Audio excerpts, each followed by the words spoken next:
জিম্বাবুয়ের বিপক্ষে super 8-এ West ইন্ডিজের 107 রানের বিশাল জয়ে টি-20 বিশ্বকাপে ভারতের সেমিফাইনাল স্বপ্ন এক প্রকার শেষ বলাই চলে।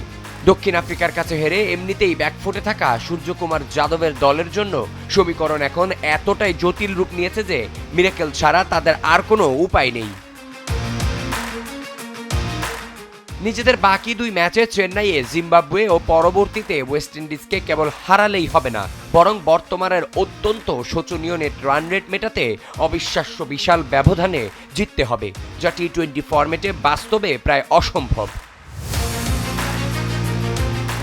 এর ওপর তাদের ভাগ্য সুতোয় ঝুলছে অন্য দলের ম্যাচের ফলের ওপর। বিশেষ করে আহমেদাবাদে প্রোটিয়ারা যদি ক্যারিবীয়দের কাছে হেরে যায়, তবে ভারতের নিজেদের দুই ম্যাচ জিতলেও 3 দলের সমান 4 পয়েন্টে হিসেবে সেই ভয়ঙ্কর রান রেটের মারপ্যাচেই নিশ্চিতভাবে কপাল পূর্বে স্বাগতিকদের।